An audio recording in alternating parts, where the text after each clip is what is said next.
What's going on, guys? Welcome back to WWE Network and Chill, where I, Graham Jason Matthews, break down all the original content I watch on the WWE Network and on Peacock. And today we're talking the March 28th, 2022 edition of Raw Talk, the final episode before WrestleMania 38 this weekend. Jackie Redmond and Matt Camp in the studio run down the biggest headlines from WrestleMania Raw, as they called it, before replaying the Becky Lynch and Bianca Belair segment from the show that saw Becky get her haircut by Bianca in the middle of the ring. Got a quick trim before Mania this weekend. We hear backstage from Bianca Belair. They get right into it, her and Sarah Schreiber backstage. Bianca calls it a wild night, or Monday that is, not talking about WrestleMania itself, and says that Becky just never learns. She's been trying to cut her hair for a while. She gave her a taste of her own medicine.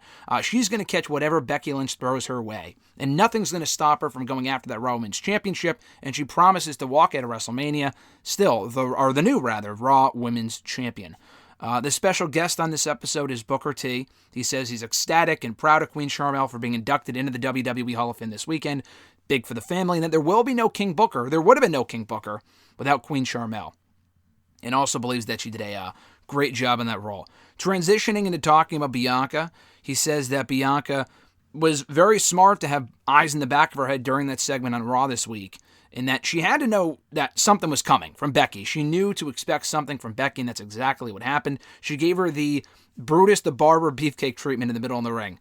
And Matt Camp says, coming out of that segment on Monday, that Bianca's got to be the new favorite, if she wasn't already the favorite, going into WrestleMania. They replay these Seth Rollins, or at least highlights from an abbreviated version of it. I skipped right over it because I already saw it twice between Raw and then earlier in the day on social media. But they replayed a portion of that, if not all of that. I think only a portion of it here on Raw Talk. His meeting with Vince McMahon, Mr. McMahon, back at WWE headquarters on Monday, talking about how Rollins, while a mystery opponent on night one of WrestleMania on Saturday. That leads into Jackie and Matt running down the card for night one of WrestleMania on Saturday, before recapping The Miz and Rey Mysterio from Raw, a match that was won by Rey Mysterio. Jackie said that Logan Paul looked out of his element out there. We hear backstage from the Mysterios, being interviewed by Sarah Schreiber. Dominic says that he didn't like Rey, his father, being disrespected by Logan Paul and Miz on Raw this week. Rey says that it was a little taste of what they can expect on Saturday or Sunday, whatever night it's going to be happening on, and that they're going to give him a similar ass-whooping at WrestleMania, a lot like they did on Raw. From there, they replay the Brock Lesnar and Roman Reigns promos, respectively, from Monday, which were great. The Brock one was kind of basic, nothing really to note there. I thought the Roman promo in particular was fantastic. That leads into Jackie and Matt running down the Night 2 card for WrestleMania on Sunday. And then we also hear backstage from Bobby Lashley, who came back on Monday confronting Omos, however they're pronouncing it now, setting up that WrestleMania match as well.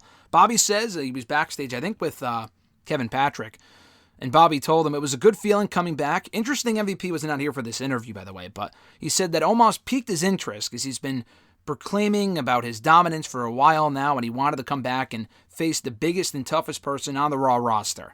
Not sure why that wouldn't be Brock Lesnar, but maybe because he's busy. Either way, he said Omos will be his biggest challenge come WrestleMania. And Booker kind of says the opposite, and that Bobby Lashley will be Omos' biggest threat as well. That Omos has a lot to learn, and Bobby beating him could be Bobby's greatest triumph, which I don't know if I would go that far. I mean, Omos has been undefeated for about a year now, but at that same WrestleMania that Omos debuted, which Matt Camp references, which was cool, because he's right. The same show where Bobby Lashley retained the WWE title last year was the same show in that Omos debuted in the Raw Tag Team title match alongside AJ Styles, winning the tag titles from the New Day. I don't know if that would be Bobby's greatest triumph personally, but it would be a nice win for him nonetheless. Matt Camp actually brings up the fact that Bobby never lost the WWE Championship, and that he might be gunning for that title, maybe beating Omos on Sunday or Saturday, whenever it is, will be one step closer to him getting that belt back and being back in championship contention, hopefully anyway. Why wouldn't he come back and go right after the top titles? I don't know. Again, maybe because Roman and Brock are busy doing their own thing at WrestleMania. I'm not sure. But he does reference the fact that beating Bobby Lashley for Omos would be his greatest achievement, which in that respect, he would be right. Bobby beating Omos would not be Bobby's greatest achievement. The other way around, that would be accurate. Omos is obviously a former Raw Tag Team Champion. He beat AJ Styles in a matter of minutes clean earlier this year. I think a lot of people forget about that. Beyond that, he really hasn't had a lot of impressive wins. I mean, beating Apollo Crews and the Viking Raiders, who really gives a shit? But beating Bobby Lashley would be a big deal, considering the last time we saw Bobby Lashley before Monday, he was the WWE Champion at Elimination Chamber. Booker thinks that come the main event of night 2, Roman and Brock for the undisputed championship or whatever, Roman has a lot more to lose than Brock. Brock knows how to win, he says, but Roman needs to win in order to cement his legacy as the greatest champion of all time. And as far as stuff he's looking forward to this weekend, in addition to his wife going into the Hall of Fame, of course, on Friday night after SmackDown, he's looking forward to seeing Stone Cold at WrestleMania. Very interesting they didn't cover the Stone Cold Owens stuff on the show. I mean, Owens only cut a promo. Stone Cold wasn't on the show.